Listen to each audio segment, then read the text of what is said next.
Coming to Stanford, I met some of the most interesting, accomplished, very down-to-earth people that I've ever encountered, and they're from all over the world. The person's lap is like right here, and the body's... It's encouraged to push the limit, encouraged to create new things, be it Google, Yahoo, stuff like that have been created. It's very much share what you're doing, get what somebody else has to say on it, they'll improve it, pass it back. Whether it's athletics or research or music or anything, people really like go all out.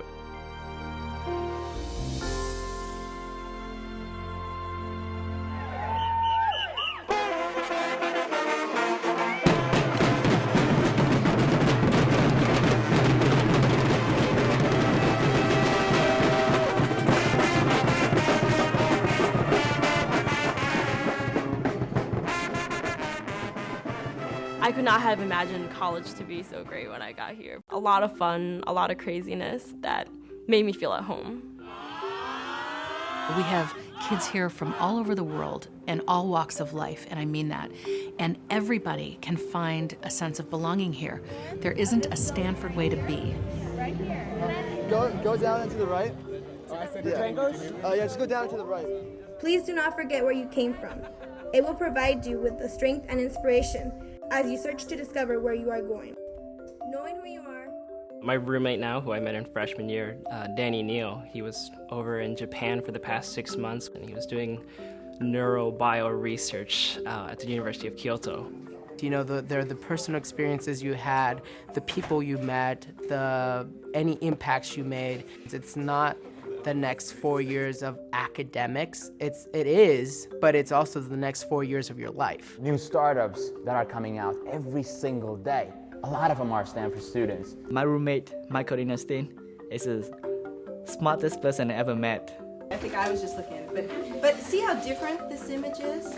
I get the impression by the way that the light is falling. Being around so many incredible people who have, written books and are on their way to PhDs already. All throughout Manhattan, she's always saying, I love you, and he's not taking her seriously, right? Really, I didn't like this movie too much, except the ending. I love the ending. And the interesting thing is that people are so humble at Stanford. Maybe it's because of the California weather and the West Coast laid-back attitude. A lot of things in this style. And so I decided to paint the people in my house. I decided I lived in the Native community. We have a budget of $4 million to support undergraduate participation in research in any corner of the university. How did it go? How was your trip? Oh, it was fantastic.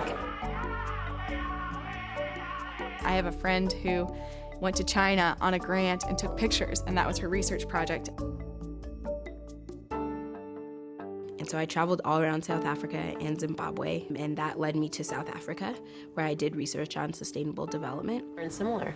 Yeah. So that's good. It is good. Okay, awesome.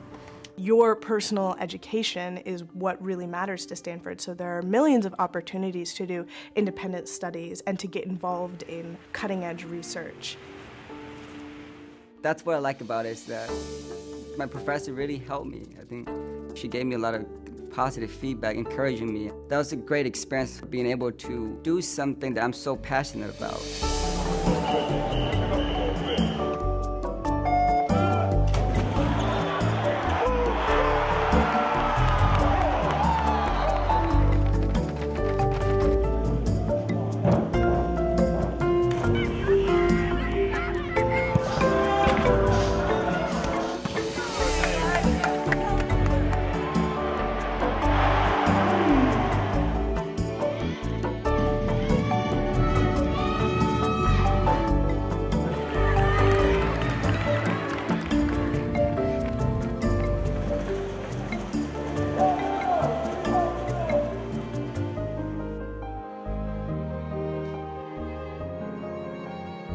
you look at the spread of the Roman Empire, then Latin was valued over any indigenous language. If she's in a good mood, it's going to be in Italian. She'll be like, ciao cara, come stai oggi? Like, to help me figure out what exactly I want to do and how. Create a magnetic field. That magnetic field has to be strong enough to to magnetize one little small surface of the disc. A good liberal arts education needs to understand that it's training people not simply to master what is known, but to have this intuitive capacity to imagine what is unknown. Imagine these big concrete elements and then just drop the steel truss on top. Don't worry how to match, how they fit together. One of the amazing things about Stanford as a research university is that we have undergraduates in our labs, and they are really exploring the frontiers of science. Two sides of the spectrum, different experiments, but that's awesome. We're open to exploration, to new ideas, to risk-taking.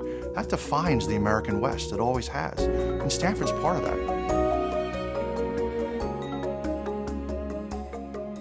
Descartes suggests a new strategy for presenting radical new ideas. It's not one of these walled-in sort of places. It's much more open, dynamic. Dynamic and willing to change because maybe of the fact that it's newer than some of the East Coast institutions, that it's not as locked into tradition.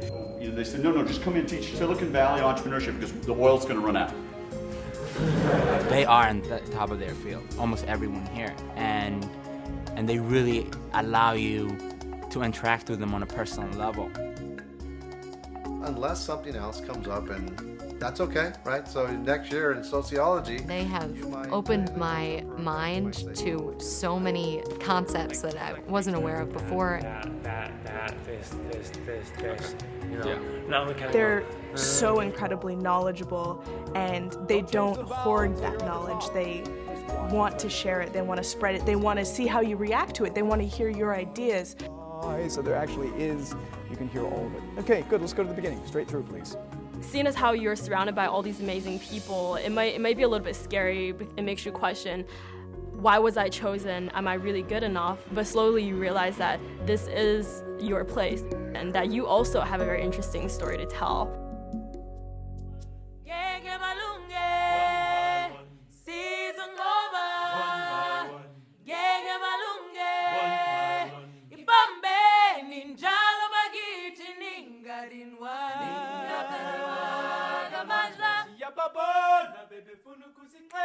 One by one. Ngeke balunge. Sizonqoba. Ngeke balunge. One by one. Sizonqoba. Ngobathina. Siyazazi. Ngobathina. Siyazazi. Ngobathina. Siyazazi. Ngobathina. Siyazazi. Somebody